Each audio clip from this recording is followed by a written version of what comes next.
So the corporate media and the mainstream media is melting down because the Republican Party is breaking tradition of anointing a leader. Think about what they view as a negative. They view debating leadership as a negative, and they consider themselves pro-democracy. In my view, every single time there is a leadership change, there should have been massive debate. You guys don't flinch at the idea that big party oligarchs unanimously elect the House Speaker who's second in line to the presidency? What kind of sham democracy is this? First time in 100 years that this happened. Go ahead, CJ. Here is Richie Torres, and if you don't know who Richie, he's one of those so-called progressives who is actually a corporatist, and he's absolutely fucking terrible. But this is what I meant by they feel like they're dunking on them because Nancy Pelosi was able to stifle leftists. They're like, look at you, look like clowns, letting these freaking low-level peasant elected officials run the insane asylum. It's essentially look at you guys having debate. Go ahead. Look at you guys having debate. You guys don't have a hierarchy in our party. You literally have to serve your time, and you got to listen to Nancy Pelosi, Jim Clyburn, and then if they know you leader like Hakeem Jeffrey, you follow you wait your turn. That is the Democratic model. You wait your turn, and they are looking at the Republican Party like this is unbelievable. And this is the kind of headlines that we want as a left, as someone who we would like the right. They are spreading not serious messaging on this. Like I've been paying attention. Like it's one of the people who don't support Kevin McCarthy. He's mad because Kevin McCarthy didn't support him for his election.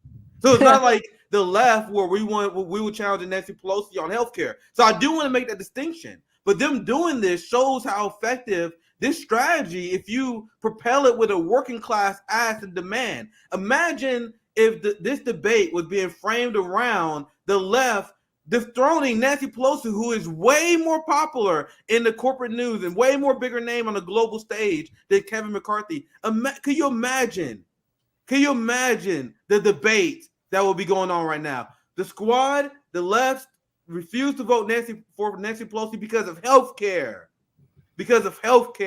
Let's get Sabby in before she has to take off. What are your overall thoughts on the whole matter? This is literally what forced the vote is, Sabby, and so this is what people could have expected from the squad and other progressives to show against Nancy Pelosi. But just imagine, Sabby, you're doing this not for what the Freedom Caucus wants. You're doing this to extract a vote on Medicare for all. You see how they will be looked at as the good guys if they just did this particular strategy. But Sabby, let's get your thoughts before you got to take off. I think the squad should be embarrassed, but they're not. Jamal Bowman is on Twitter bragging about, Kevin McCarthy doesn't have the votes. And I'm like, you realize how stupid you sound right now. This is exactly what you were supposed to do to force the vote against Nancy Pelosi. And what it shows is that those Republican politicians have more guts to do what you failed to do. So this is it's an embarrassment. Like Jamal Bowman should be embarrassed. Rashida Tlaib, AOC, all of them should be embarrassed because it shows just how whack they are that they could not do that against Nancy Pelosi. And the ask was greater. The ask was Medicare for all, which would help everybody. They weren't even willing to do that. Yeah. Can I bring out a point? One of the things needs to be. Let's say bye to Sabby. Do we want to say bye to Sabby before she takes off? Yeah. Let's Sabby, say bye to Sabby. Get it go. So I'll be live again tonight on my channel, and then I'm going to talk about this I don't know if you guys heard this story, but Benedict Cumberbatch I saw that. about the reparation. Yeah, so we're going to do. I'm gonna watch that for sure. We're going to do a deep discussion about reparations tonight, and then tomorrow, I think tomorrow night, I'm supposed to be on Glenn Greenwald's Rumble show. That's going to be good. Yeah, I think his shows are on Wednesday, so it should be. So that's going to be good. We all have to be watching And make sure you're watching Sabby tonight. Make sure you're watching JB. Make sure you're watching You have to watch us as I gotta make sure I together. still watch the Rising Yeah. segment too. Yes. Oh yeah, and Sabby was on Rising yeah. this morning. Murdered. What is it? The rat guy name? What's his name? Oh my gosh. Oh, you got a chance to go. Oh, that's literally how I gotta remember. What's his? Oh, Buttigieg. Pete Buttigieg. So Sabby destroyed him on there. So make sure you check that out. Go ahead, Nick. You were gonna say something. Yeah. So thank you, Sabby. I know you got a jet. So thank you for joining us always. And I love the setup because Sabby is killing it on the hill. She's about to be on Glenn's show. I shoot the shit every once in a while with Jimmy. You know, what I mean, it's a nice little little community we are building here. I'm gonna have Glenn on. I'm gonna try to get Glenn on here soon. He said sometime this week. He's very busy, so we're gonna have him on sometime this week. Awesome. We gotta talk to him about. Yeah, we're gonna talk about Lula, especially with the Lula shit going on. So he's gonna come on and talk about that because he literally played a giant role in getting Lula free. So I was like, bro, let's do this. So he was down. Yeah. I think JB was chiming in on something. Yeah, go ahead, JB. Go ahead, So go ahead, JB. Yeah, one thing that needs to be recognized is that even though these politicians, the Freedom Caucus, actually forced a vote, it's only allowed because they're on the right. Let's call a thing. And so because you can go as further right as you possibly can, you're allowed to do that. But when it comes to going towards the left, there is a barrier that you cannot pass. And so, of course, they can force the vote because the oligarchs, the corporate oppressors, they don't care if you move further to the right because it doesn't threaten their power. But the thing is that you can move further to the left. And so a lot of people don't realize that. So the wall is only on one side. So that's like walking on a fence on your left-hand side or a wall on your left-hand side, but there's a field on the right. So you can run far to the right as you want. You can keep going. But when it comes to going further to the left, you have that wall next to you the entire time, and you can't go past that unless somebody takes a hammer and breaks that thing. But guess what? Everybody that has a hammer that says they have a hammer, they have that little plastic toy hammer they give the babies. And that's all they got. It's like squeaky, squeaky, squeaky, squeaky. And that's all they got. And they just make a little bit of noise. But that's it. And so the problem is that people will say, oh, man, the Freedom Caucus, they can force the vote. Yes, because the politicians are allowed to do so. The same people who paid the progressives, guess what? They're not allowed to move further to the left. This is one of the reasons why I'd say we need to dem exit, because they are not allowed to actually fight for the people. They're only allowed to say it, but they're not allowed to do it.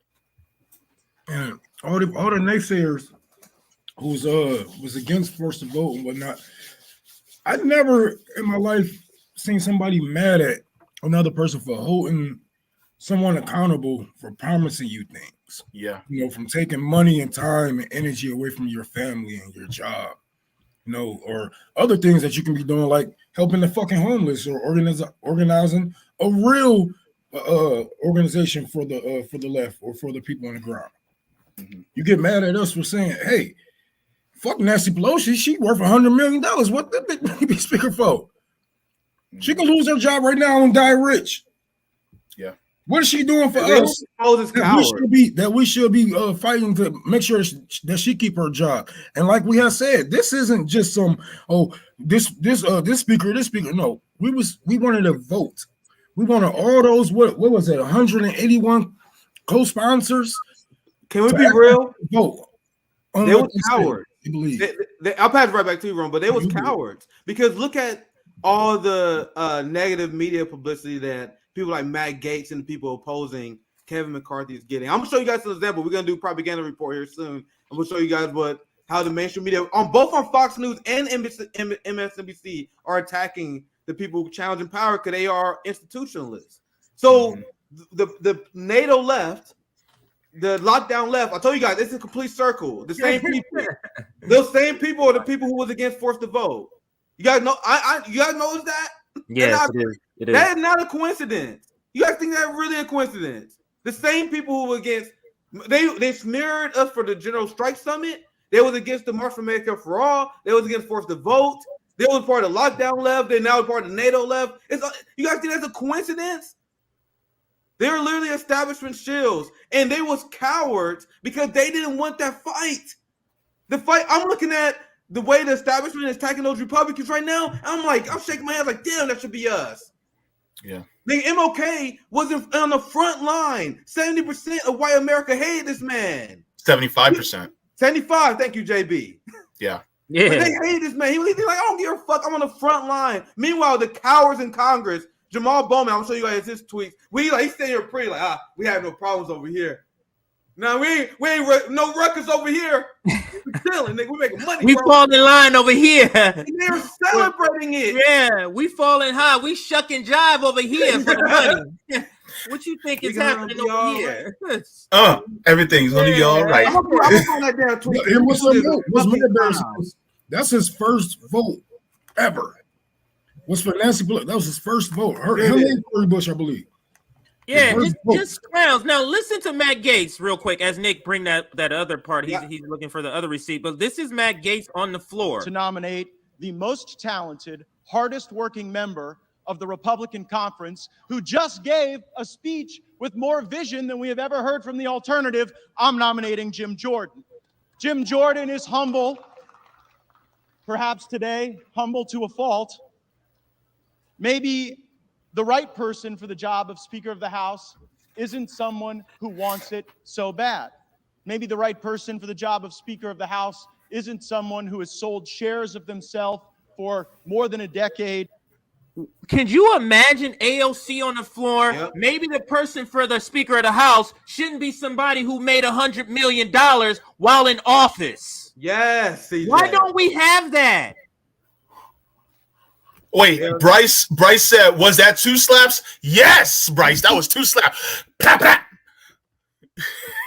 And yes, why don't we have a and leftist who can do this? Go ahead, Nick, or whoever. And this is, I want to, because Eric is friend. I see only good comments. This is theater, and that's a good thing. But this is theater for the right, and we know the right stands for nothing. So.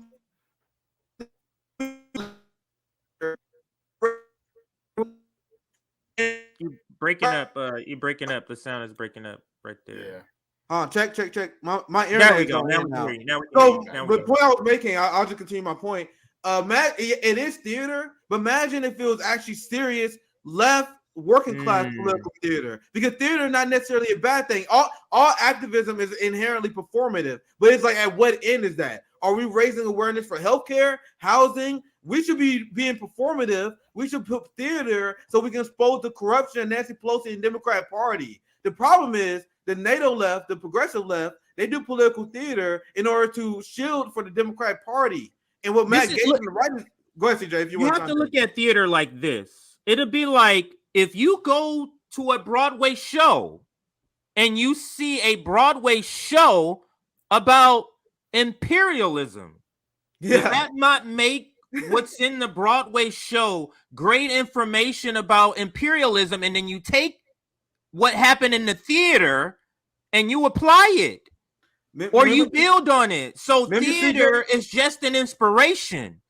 It's just an inspiration. That's it. Go ahead. And I'll pass to you, Rome, because I know you want to chime in, Rome. Remember what we said? Because I said this is over a year ago. This is an old analysis. Remember when when people criticize Force to Vote, they were like, "Oh, well, this is a performative." I'm like, all actions are performative. The bus sit-ins is inherently a performative act. It is meant to draw attention. Rosa Parks, what she did is inherently performative. Performative is not inherently bad. That's literally how you raise awareness. That's literally a part of activism, especially when you don't hold political power. It's just the left in this country is so weak and unserious. It does become a laughing, joking point, because their theater is Cori Bush sleeping on the steps when we know they're not leading to anything. You guys see how that's negative theater? But go ahead, Ron. Ron, I know you want to chime in. I want to add. No, you basically took the words out of my mouth, man.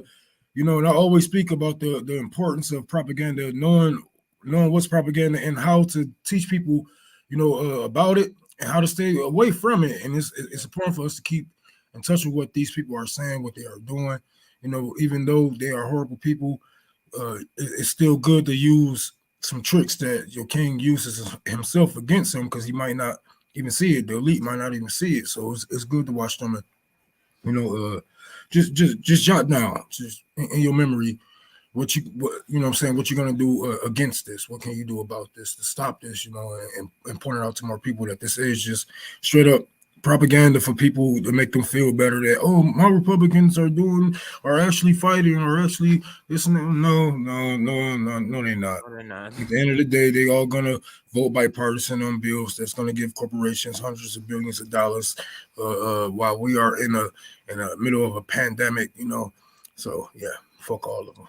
Let me play just a few more seconds of this, and then I'll pass it to you, Nick. I think you said you had a couple of receipts to show.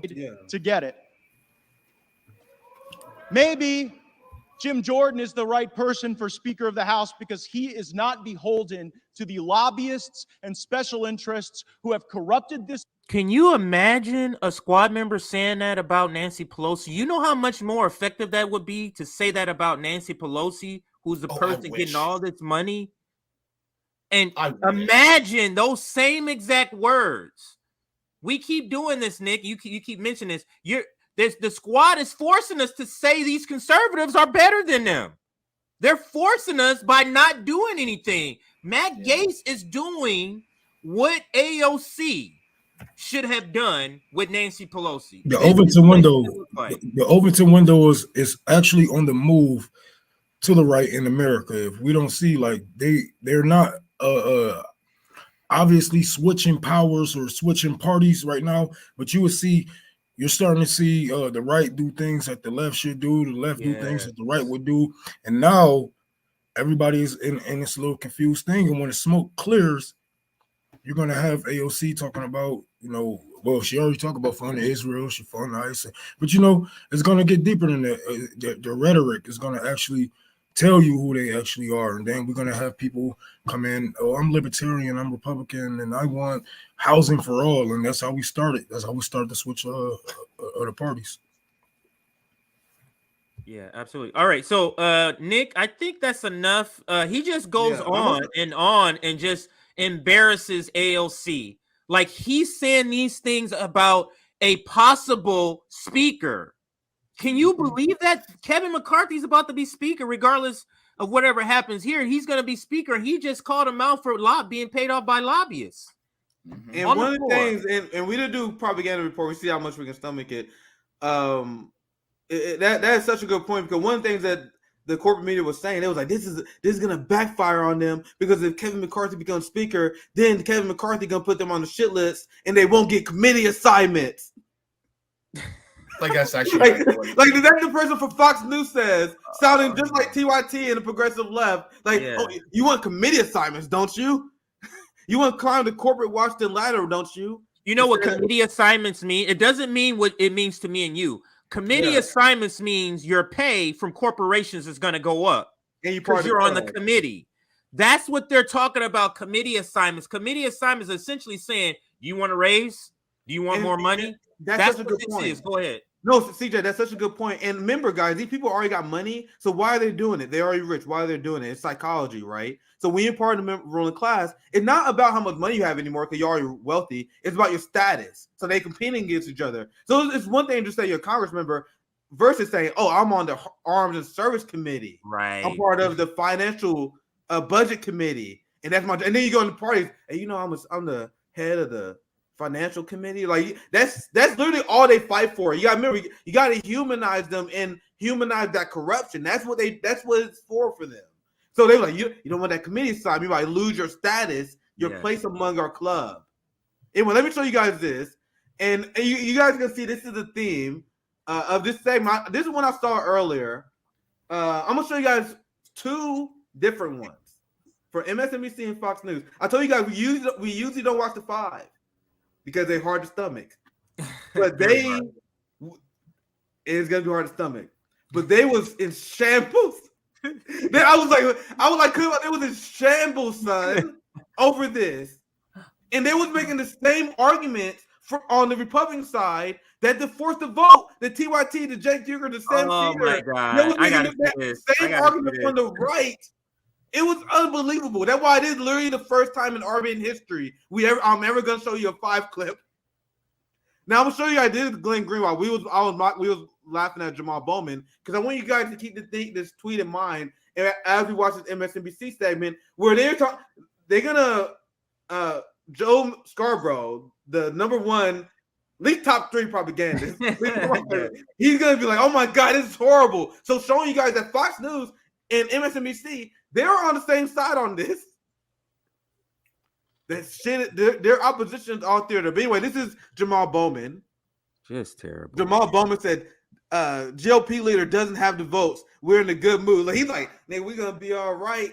Like, yeah, I'm chilling. I mean, so voting for Hakeem Jeffries is good. Is that what we're doing now? They voted for Hakeem Jeffries, and now they're seeing what the Republicans doing, and they think they won. Nick, look at this tweet from Ilhan that everyone should tweet this at every opportunity because this shows that the squad knew the strategy that was even in the DSA handbook, but they were like, "Fuck it, we don't care now. We're in the club." Ilhan, you can say, yes, we can. With a slim, dim majority in the next Congress, anything can be possible. It will literally take 5 courageous progressive members to get concessions on progressive policies. So remember the video we broke down yesterday where the Smurfs dude was like, oh my God, this is bad at politics. Yeah. This is naive. You know that's propaganda because the tweets is this. That's how you know the Smurfs is doing propaganda because they know the strategy that works, but they are choosing not to do it. So they're not dumb. I told you guys, I do not play that. I don't pretend that George Bush is dumb. He changed his accent. He didn't have a Southern accent. The same with the progressives. AOC is not dumb. Nancy Pelosi, they're not. They want you to think that. You guys understand? Yeah. They want you to think they're not malicious. But I know you guys want to chime in. Go ahead. Now we do propaganda segment after you guys chime in. Well, I have a question. Isn't Jim Jordan to the right of McCarthy? I mean, I would say he is. It's the same fucking thing. It's the same. Jim Jordan says it outwardly more, but it's the same. That's the funny thing about this infighting on the Republican Party. At the end of the day, the only difference that I would actually weigh up is the fact that like Matt Gaetz and some of these people pretend to challenge the Ukraine war, but for the most part, they're like, "Oh my God, I don't like Kevin McCarthy because he don't hate poor people enough. I want government to do less stuff. I want capitalists to own more of our wealth and resources." I'm like, what are they really arguing about? That's why I don't even separate a lot of these Republicans because even their fake differences, it's just how much you hate the poor for the most part. If you're really gonna get serious about it. But I want to let's play those videos if you got them. If you got them ready, because I got them ready. I wonder is it from the Joe Scarborough? Because I was actually watching it. Okay, I wonder. We see how much we can get to because I'm trying. I'm literally kind of winging this. I found one clip. If this is not the one, I'm gonna do a segment on it later because there's a part where they said, "Oh my God, the squad could have did this and they didn't." Yeah. So I wanted to talk on that because I have brought that up actually on this episode. I was like, I'm pretty sure Republicans like, oh yeah, we forgot about that. Good looking, because we're gonna need that. So is this from today's episode? Because I can pull up the full episode. I can pull up the full episode just in case. So yeah, I'll pull it up. Okay. Because I'm gonna show you guys. I don't know if we're gonna watch the whole one, but I'm gonna show you guys the contrast. I'm gonna show you guys a little bit of the Morning Joe where they melt down about McCarthy losing, and that's very funny because they're institutionalists. And then I'm gonna show you guys the propaganda in that. And then there's another segment that they did where they talk about how the Democrats are united, and it was like, holy shit, yes, thank God we tamed the squad. Oh, that progressive flank you guys worry about? Oh, they're fucking pussies. Isn't that great?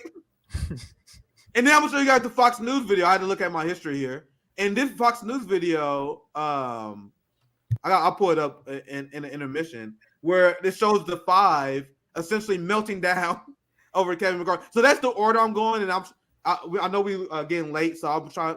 We see how long we can go in each video. I'm gonna just check the audio one more time, then we play it. Just give me 1 second. Here we go. Feel free to interrupt anytime. This is gonna be pretty hard to get to, but I watched this morning because I was trying to see what I do oppo on these people. I was like, what was they saying about this? That's why I make sure to tune in on this one. Now, Look at this. though, to what could be a historic day on Capitol Hill. After weeks of deal-making, House Republican leader Kevin McCarthy will find out today if his GOP colleagues will finally give him the speaker's gavel. NBC News senior Capitol Hill correspondent Garrett Hake reports. This morning, House Republicans on the verge of a vote that will either make the GOP... For the sake of time, I'm going to skip the reporting part there just so we hear mostly the commentary, just for a sake of time. can start until someone... Well, I think most of us know the story.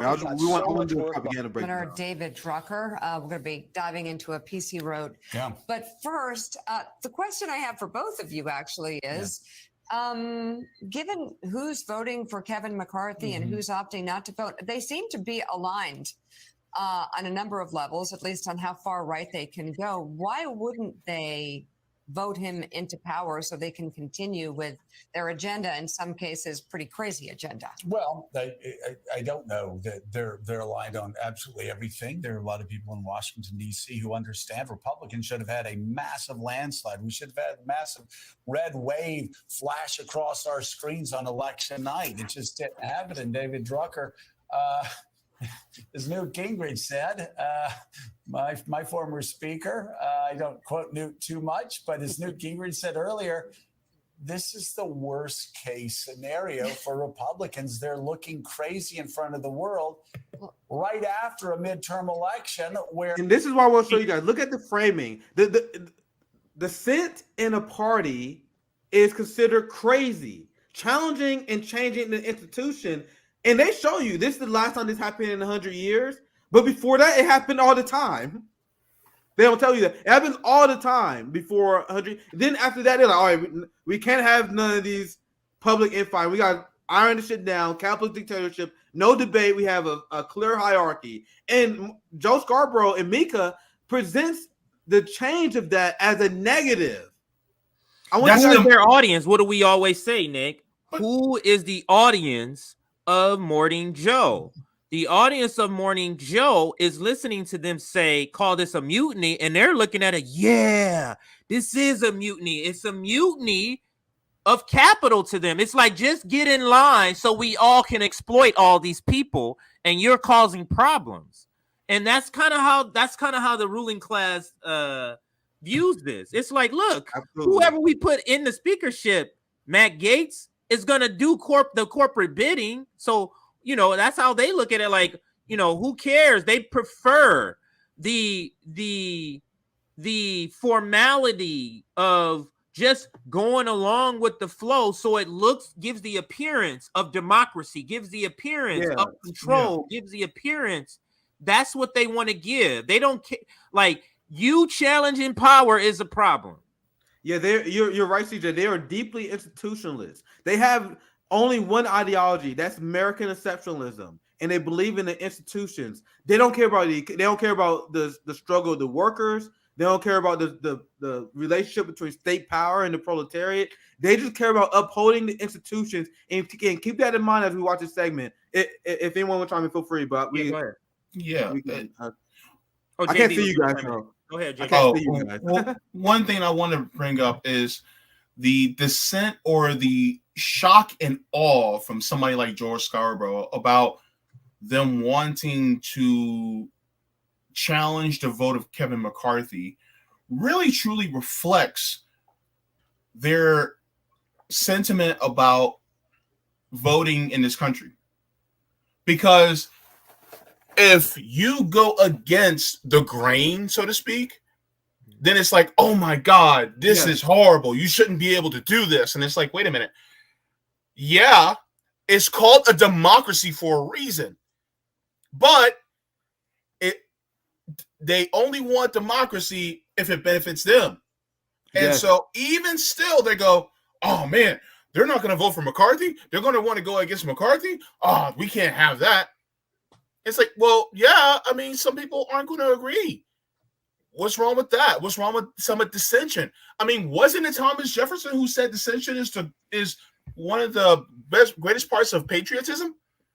So now they're crying and moaning about them voting against Kevin McCarthy, that's asinine. And that show that the American elite ruling class are deeply anti-democratic.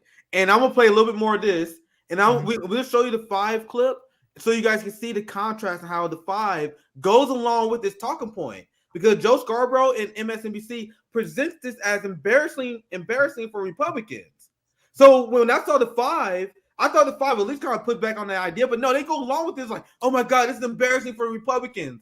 You guys see how these two quote unquote opposition cable corporate news perform a role like I said, I use the pro wrestling analogy all the time. Like they literally playing a game. But anyway, let me continue the clip, and you guys see what I mean as we continue throughout the segment. They were rejected by most swing voters for being too radical. Look, I think, the issue with Republicans, to begin with, Joe, and Joe and Miki, you remember this, is they've had massive majorities in the recent past, and they haven't been able to govern even when they have very large majorities. They've had a hard time coming together on reform legislation, government funding legislation, such that instead of moving the ball forward incrementally to the right in a conservative direction, they've ended up letting things, fall backward to the left from their perspective when they were dealing with the Democratic White House and Democratic Senate. Now I have that scenario all over again, but they don't even have the large majorities that they had when President Obama was in the White House. And so I think this is not surprising for any of us that have covered House Republicans in this era. I think the issue for them is how important it is to get to work on the things they can do and get this speaker vote out of the way versus the insistence by a minority of the conference to claim Kevin McCarthy as a casualty of the power that they have. But I think that regardless of whether Kevin McCarthy gets the votes on the first ballot, the 10th ballot, or it ends up being somebody else, this is a preview of what is to come no matter who is speaker. There are things they are going to have to do to govern. There are things they don't have to do, but they would like to do. But it's only going to happen. All right, skipping the rest of these guys. Yeah, let me chime in here because what we're seeing is a bipartisanship, because you're about to show us the 5. We're seeing a bipartisanship of institutionalists because these segments are almost indistinguishable, like what you're about to play on. It's like, why is Mika and Joe Scarborough who's on the left, supposedly the left channel? Why are you so invested in the Republicans doing this process a particular way and doing it in a particular way where it comes out and shows some sort of unity? You see how they're all in the theater of unity, not actual like coming together. They're all about the theater of unity. Go ahead. Yeah, you're on point. To your point, you're gonna see them say this. Especially in the Fox News segment as well. They talk about how this harms the institution. And I want to hear from Jen Psaki. I'll play the Jen Psaki part, and then we move on to the next part here. Because they talk about how, I know this is Republicans, they're crazy, but this just make our institution look bad. That's the theme of this. They don't have no ideology other than to maintain American exceptionalism and institutions. So anyone else want to chime in? Now I'll move on to the Jen Psaki part. Then I'll show you guys the next part of this. How we doing on time? No, you can go ahead. Go ahead. It sounds kind of familiar. This is what Donald Trump has done to everybody that ever worked for him. They get on board, they compromise, they keep compromising, and then they look up. They've totally debased themselves, and then he throws them under the bus. Same thing that's just happened to McCarthy. That's right. Look, I'm going to throw out a wild. You see how Joe Scarborough is he is seething. Now Kevin McCarthy is a victim of Trumpism because his argument he was making throughout the parts I was skipping was that Trump enabled the right to start questioning the institutions, to start challenging power. So he led to people like Matt Gaetz and Boebert challenging Kevin McCarthy. He's like, oh my God, Kevin McCarthy is a victim of Trumpism. But anyway, let's listen. How much? Because how much when they say Trumpism, how much of Trumpism is this, and how much? Because they try to make it seem like Trumpism is QAnon, but what if Trumpism is just this? When they talk about Trumpism, that's the only thing they care about. That's all they care about is you just doing this. They don't care about the other stuff that Trump does. To that point, Joe Scarborough speaks highly of the Newt Gingrich, Ronald Reagan era all the time. So there's no change, and this is why I always bring up to people all the time. Like the new anti-woke stuff, that's just the same thing as their fight against the social justice warriors. It's the same thing against the fight against the hippies. They just rebrand. It's the same social conservatism. But Joe Scarborough is okay with that. He don't care about that. The what he's really upset about is the idea of Trump. What you said, CJ, Trumpism, challenging the institutions. But let's hear from Saki here, and I'll get you guys back in. I'll go to the introduction. Throws him under the bus. Same thing that's just happened to McCarthy. That's right. Look, I'm going to throw out a wild theory here. It may be that the right wing of the Republican Party likes chaos. They want chaos. I mean, even beyond today and tomorrow, if Kevin McCarthy can pull this off somehow, we'll see. The fact that he agreed to this concession of the snap vote means that at any time, by just a handful of members, they can vote for no confidence and oust him as speaker, which means they go back to this again. You have to realize just Saki saying democracy is chaos. You guys realize that's what she's saying? She's oh my god, the Republicans love chaos. They doing this thing called democracy. You guys hear what she said? You guys want to hear it again? It's insane. She's complaining about the fact that Republicans want more voting procedures. So now leadership. Unreal. I'll play a little. I want just for a second time. I'll play a little bit more of it. Like this is her complaining about democracy and calling it chaos. The snap vote means that at any time, by just a handful of members, they can vote for no confidence and oust him as speaker, which means they go back to this again. And nothing can happen in the House. This is how it works. They can't move forward with committee business. They can't move forward with votes, their agenda, whatever that may be. Thank you for proving us right. Thank you. Because, sometimes we need to hear it from the horse's mouth. Sometimes we need for their people to say it. Because they just go off and say whatever the fuck they want. They just go on Twitter and just make up all, no, you can't do this because that's that. No, let's uphold some shit. Because if we can't get Medicare for all during the pandemic, recession, depression, all that bullshit we was going through, and they just passed the CARES Act, transferring the most wealth ever to the top 1% in the 21st century. If we couldn't even get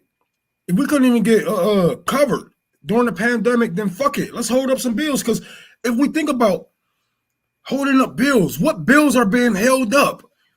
A bill was being held up that was going to transfer more wealth.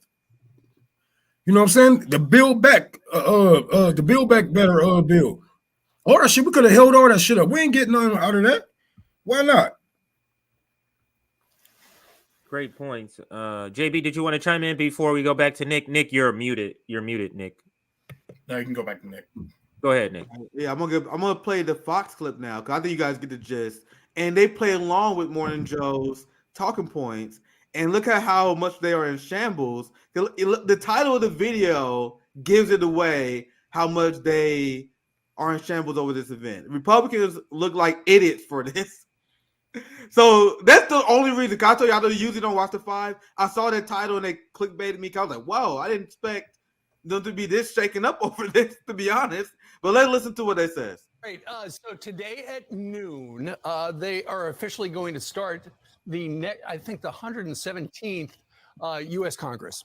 And Kevin McCarthy, it has been presumed will be the next speaker. But, and in fact, he's already moved in. He's moved into the speaker's office, and he's been working the phones, negotiating with holdouts. There are, some are saying between 14, 15, or 16 different Republicans who are saying absolutely not to Kevin McCarthy. He can only afford to lose for Republicans. So right now, it looks like he will not get it on the first ballot. Yeah, there are 222 Republicans that will be sworn in today. The gavel will be removed from Nancy Pelosi. Republicans, they have said over and over, they're so eager to start these investigations, to look into the DOJ and the FBI, their abuse of power, allegedly. They're anxious to look at Hunter Biden and his influence with his dad, exactly the origins of COVID. But first, they have to elect a speaker, and they don't have the votes. If he doesn't get the number of votes he needs the first time, 218, then there will be a second vote, which will be the first time that's ever happened in the last 100 years. So the question is, what did Kevin McCarthy do, and what did he pledge not to do or to do that's ticked them off? They talk about swamp leadership. If you want a leader that actually produced over the last 4 years, no one has turned over more seats or was the biggest surprise in 2020 than Kevin McCarthy. And then he has a slight margin this time. He can only lose 5 votes. This is the part where Kilmay turns literally into the liberal that argues for Nancy Pelosi. I love this little meltdown that this guy has during the whole segment. Listen to this. And 4 votes, and he's already lost 5. So he sat down with Gates, Lauren Boebert, and Scott Perry. None of them left the meeting converted. But interesting, Congressman Don Bacon of Nebraska said Monday that a band of moderate Democrats would work with Republicans, would work with Democrats to elect McCarthy. They are frustrated, as are a lot of people. Think about this. You're not saying 50-50 who's going to get the 51st vote. That's controversial. Right. You're talking about he's 85% there. Almost everyone's there. He has more votes than anyone else. And who else do they have? Right. Why won't they? If they said, "Hey, listen, he won't do anything on the border. He's not doing anything with Hunter Biden. He's not going to do anything to go really in spending." None of this is true. So it's almost as if they're debating things that are their egos, nothing to do with America. I'm not even talking about Republicans. Republicans are Democrats. They can't grab onto anything except for, I guess they want to get a little bit more notoriety in their lives. Well, ultimately, and Brian, you mentioned Don Bacon. What Don Bacon, who is a Republican from the unicameral state of Nebraska, what he has suggested is that in the past, he said, we're not going to be held hostage. However, right now, they are being held hostage. He said yesterday, if McCarthy bows out, he may run a candidate against Scalise if Scalise is on the second ballot. He says that the guy he's got in mind, the person he's got in mind. I actually want to hear from Kilmate again, and then we can I'll open up to you. I actually want to hear from him. This guy is boring as fuck. So let's hear from Kilmate, because his meltdown during this whole segment is golden. How are you supposed to do your job and not? Listen to him. Now, here's the thing. But to me, that is the craziest thing to give into. How are you supposed to do your job and not? You have 200 people you're going to be representing. If 5 don't like what you do, that you're out. And so conservatives who back McCarthy said, wait a second, why did you agree to that? Right. Because if you agree to that, then how effective are you going to be as speaker? You can't kiss everyone's butt in order to do that job. You got to do what's better for the whole, or dare I say, better for the country. He probably says, I'll do anything to become speaker. And then once I'm speaker, I'm going to do such a phenomenal job that they'll all agree with me. But here's the thing, Brian, that rule used to be on the House. It was Nancy Pelosi who said, no, we're going to get rid of that. So anyway, the New York Post has got an editorial. Think about this, though, Nick, and Rome and JB. What is making you so mad that it took a few extra minutes to get a speaker?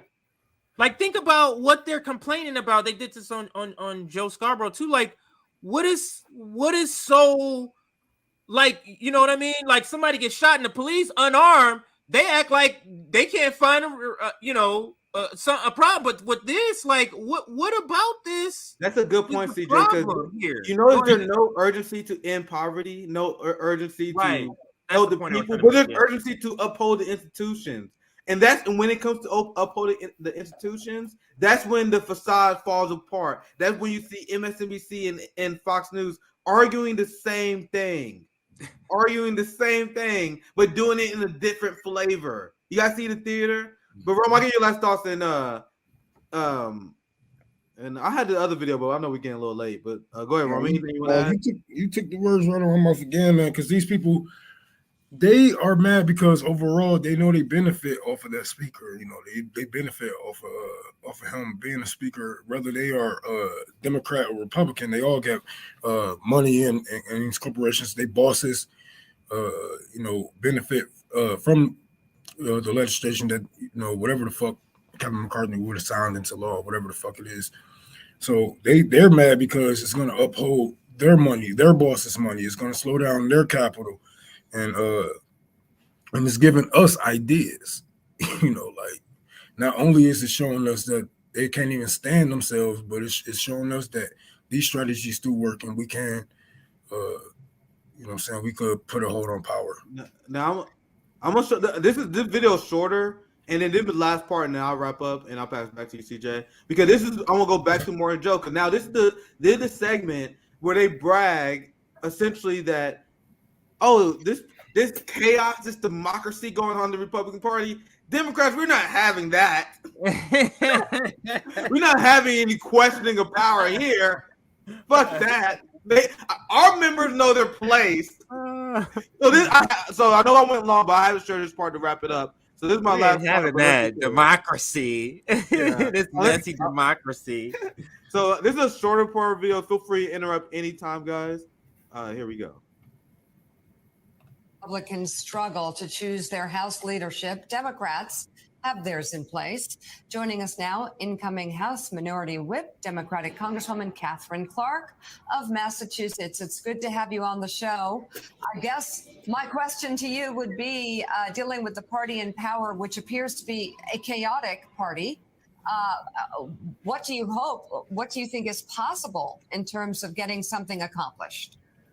Yeah, we certainly are seeing chaos today in Congress. I'll be real quick because I want the video to play, but I have to debunk this because the mainstream media keep doing this. They keep pretending and promoting this myth that bipartisanship is rare. It is not rare. And look how happy they are and how much they want to work with Republicans, because they do. Ukraine funding is bipartisan. Taiwan funding is bipartisan. Overthrowing Venezuela is bipartisan. Sucking up to Saudi Arabia and funding the apartheid state of Israel, bombing Somalia, these things are bipartisan. The class war against the homeless that Eric Adams and that the Republicans in the South is doing, that's bipartisan. Why do Americans pretend that Democrats and Republicans have a hard time working together? Just have to add that, and then let's continue the video. No, I want to point out one more thing. Go ahead. Because the propaganda, man, it's just so much. It's just so much at one time, and getting to know it. They are really trying to push this chaos word in your head. Like they are really trying to push this in your head.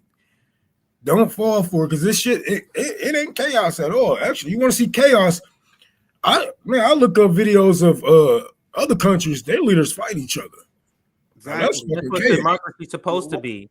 Like they would call what the forefathers did or the founding colonials did as chaos then, if by your definition, because what they're saying is you have to fall in line and do what was already been established by the ruling class for it not to be considered a chaos.